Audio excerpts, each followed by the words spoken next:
Hello food lovers, welcome back to our channel. నేను మీ రాణి వెర్రంశెట్టి. ఈరోజు recipe వచ్చేసి ఆనియన్ వడ అండి. ఎప్పుడు ఒకేలాంటి ప్రాసెస్తో కాకుండా నేను చూపించిన విధంగా 1 కప్పు అటుకులతో 1 కప్పు ఉల్లిపాయలతో టేస్టీగా వడ అనేది చేసుకోవచ్చండి. బయట వాతావరణం చల్లగా ఉన్నప్పుడు, వర్షం పడుతున్నప్పుడు ఏదైనా స్నాక్స్ అనేవి తినాలి అని అనిపిస్తూ ఉంటుంది కదా. అలాంటి టైంలో ఈ ప్రాసెస్తో ఒక్కసారి స్నాక్స్ చేసి చూడండి. ముందుగా ఉల్లిపాయ ముక్కల్ని కట్ చేసి పెట్టుకోండి. ఇలా సన్నగా నేను చూపించిన విధంగా పొడవుగా కట్ చేసుకుని ఒక గిన్నెలోకి వేసుకోండి. ఉల్లిపాయ ముక్కలన్నీ కూడా ఇలా విడివిడిగా చేసుకోండి. దీనిలోకి ఒక 1/2 టీ స్పూన్ వరకు సాల్ట్ వేసుకుని 1 టీ స్పూన్ వరకు వాము వేసుకోండి. వాము ప్లేస్లో ఆరిగానో వేస్తున్నానండి. మీరు ఆరిగానో ప్లేస్లో వామైనా వేసుకోవచ్చు. అలాగే 1 టీ స్పూన్ వరకు మిరియాల పొడి కూడా వేసుకుని కొంచెం కరివేపాకుని కూడా వేసుకుని ఉప్పు, ఆరిగానో, మిరియాల పొడి, కరివేపాకు అంతా కూడా ఉల్లిపాయలకి పట్టేంత వరకు చేత్తోనే ఉల్లిపాయని బాగా ప్రెస్ చేస్తూ కలిపినట్లయితే ఉల్లిపాయ నుండి వాటర్ అనేవి రిలీజ్ అవుతూ ఉంటాయి. ఒక 5 నిమిషాల పాటు గిన్నెకు మూత పెట్టి పక్కన పెట్టుకోండి. ఇంకా నెక్స్ట్ ప్రాసెస్ అనేది చూద్దాం. వేరొక గిన్నెని తీసుకుని దానిలోకి 1 కప్పు నిండా అటుకులు తీసుకుని వేసుకోండి. అటుకుల్లో కొంచెం డస్ట్ అనేది ఉంటూ ఉంటుంది కదా, వాటిని వాటర్ పోసి శుభ్రంగా కడగండి. 2-3 సార్లు వాటర్తో బాగా కడిగిన తర్వాత వాటర్ అన్నీ తీసేసిన తర్వాత చూద్దాం. అటుకుల్ని కడిగిన తర్వాత చూపిస్తున్నానండి. ఇప్పుడు 2-3 టేబుల్ స్పూన్ల వరకు వాటర్ని పోసి అటుకుల్ని నానబెట్టి పెట్టుకోండి. అటుకులు అనేవి చాలా త్వరగానే నానిపోతాయి. ఈ గిన్నెకు మూత పెట్టి పక్కన పెట్టండి. అటుకులు నానిన తర్వాత చూద్దాం. ఈలోపు మనం ముందుగా సాల్ట్ వేసి కలిపి పెట్టుకున్న ఉల్లిపాయ ముక్కల్ని చూద్దాం. ముక్కలన్నీ కూడా బాగా సాఫ్ట్గా వచ్చి వాటర్ అనేవి రిలీజ్ అవుతాయండి. ఇప్పుడు దీనిలోకి 1 టీ స్పూన్ వరకు ధనియాల పొడి వేసుకోండి.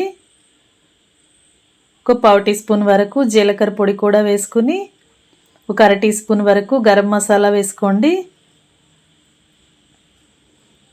మసాలాలు అనేవి మీ ఘాటుకి తగ్గట్టుగా వేసుకోండి. ఒక 1/2 టీ స్పూన్ వరకు జీలకర్ర వేసుకుని ఒక 1/2 టీ స్పూన్ వరకు వైట్ పెప్పర్ పౌడర్ అండి, తెల్ల మిరియాల పొడి కూడా వేస్తున్నాను. స్నాక్స్ అనేవి మరింత స్పైసీగా టేస్టీగా రావటం కోసం వైట్ పెప్పర్ పొడి కూడా వేస్తున్నాను. ఉంటే వేసుకోండి, లేదంటే స్కిప్ చేసేయచ్చు. అలాగే 1 టీ స్పూన్ వరకు అల్లం వెల్లుల్లి పేస్ట్ వేసుకుని 1 టీ స్పూన్ వరకు రెడ్ చిల్లీ ఫ్లేక్స్ కూడా వేసుకోండి. ఎండుమిర్చిని బాగా డ్రై రోస్ట్ చేసి మిక్సీ పట్టుకున్న పొడి అండి. రెడ్ చిల్లీ ఫ్లేక్స్ ప్లేస్లో మీరు కారమైనా యాడ్ చేసుకోవచ్చు. అలాగే 1 కప్పు వరకు శనగపిండిని వేసుకుని 2 టేబుల్ స్పూన్ల వరకు పొడి బియ్యం పిండిని వేసుకోండి. చివరిగా కొంచెం కట్ చేసి పెట్టుకున్న కొత్తిమీరను కూడా వేసుకుని 2 టేబుల్ స్పూన్ల వరకు పచ్చిమిర్చి ముక్కలు కూడా వేసుకుని మనం వేసిన ఇంగ్రీడియంట్స్ అన్నీ కూడా ఉల్లిపాయల్లో కలిసేంత వరకు బాగా కలపండి. ముందుగా వాటర్ అనేవి ఏమీ యాడ్ చేయొద్దండి. ఉల్లిపాయలో ఉన్న వాటర్ కానీ అలాగే అల్లం వెల్లుల్లి పేస్ట్లో ఉన్న తేమతో కానీ ముక్కలన్నీ కూడా బాగా పిండంతా బాగా కలుస్తుంది. ఈ గిన్నెను పక్కన పెట్టుకుని నానబెట్టి పెట్టుకున్న అటుకుల్ని చూపిస్తున్నాను. అటుకులు కూడా వాటర్ని బాగా పీల్చుకుని సాఫ్ట్గా వచ్చేసాయండి. అటుకులన్నీ కూడా ఇలా చేత్తో గట్టిగా ప్రెస్ చేస్తూ మ్యాష్ చేయండి. ముద్దలాగా రావాలి. ఈ విధంగా బాగా అటుకుల్ని కలిపి ఈ విధంగా చేసుకోండి. ఇప్పుడు మనం ముందుగా కలిపి పెట్టుకున్న ఉల్లిపాయ మిశ్రమంలోకి వేసుకోవాలి.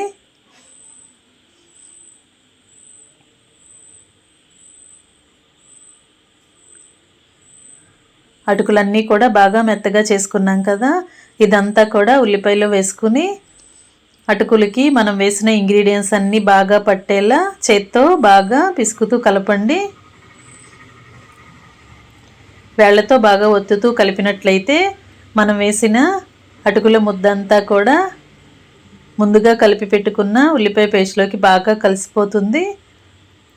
చివరిగా కొంచెం వంట సోడా కూడా వేసుకుని అరచేతిలో కొంచెంగా వాటర్ని యాడ్ చేసుకుంటూ పిండిని మరీ జారుగా కాకుండా అలాగని గట్టిగా కాకుండా మీడియంగా కలుపుకోండి. మరీ జారుగా కలిపామంటే డీప్ ఫ్రై చేస్తున్నప్పుడు ఆయిల్ ఎక్కువగా పీల్చేసుకుంటాయి. అలాగని మరీ గట్టిగా కలిపినా కూడా స్నాక్స్ అనేవి అంత టేస్టీగా ఉండవండి. పిండిని ఇలా సాఫ్ట్గా కలుపుకోండి. మొత్తం అంతా కలిపిన తర్వాత పిండిని కొంచెం టేస్ట్ చూసుకోండి. సాల్ట్ కానీ గరం మసాలాలు కానీ కారం కానీ మీ టేస్ట్కి తగ్గట్టుగా లేకపోతే మరొకసారి యాడ్ చేసి మొత్తం అంతా కూడా బాగా కలిపిన తర్వాత ఇలా మీకు కావలసిన షేపులో వడల్లాగా ఒత్తుకోవటమే. మీకు ఎలా నచ్చితే అలా చేసుకోవచ్చండి. పిండి అంతా కూడా బాగా కలిసింది. ఫ్రెండ్స్, ఛానల్ని ఫస్ట్ టైం వాచ్ చేస్తున్న వారు సబ్స్క్రైబ్ చేసుకుని పక్కనే ఉన్న బెల్ బటన్ని క్లిక్ చేయండి.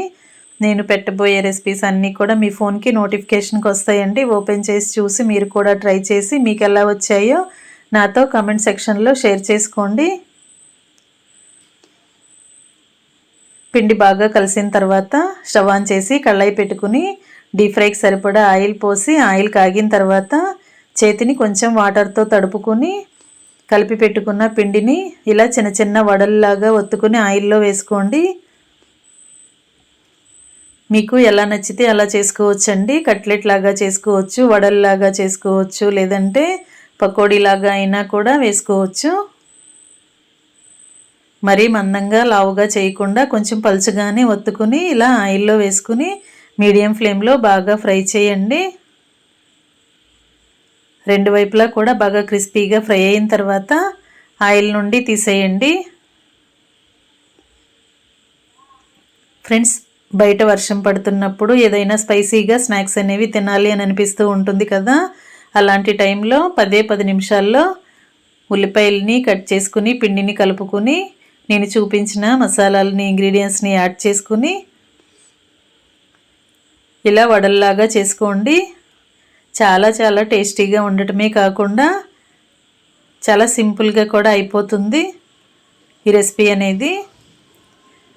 మొత్తం అన్నీ డీప్ ఫ్రై చేయటం కంప్లీట్ అయిన తర్వాత స్టవ్ ఆఫ్ చేసుకుని వేడి వేడి పోహా ఆనియన్ వడలని సర్వింగ్ ప్లేట్లోకి తీసుకుని ఫ్యామిలీకి సర్వ్ చేసుకోవటమే.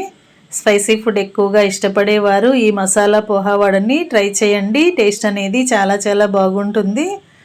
మీ అందరికీ ఈ రెసిపీ నచ్చినట్లయితే వీడియోకి లైక్ చేసి ఛానల్ని సబ్స్క్రైబ్ చేసుకోండి. Thanks for watching.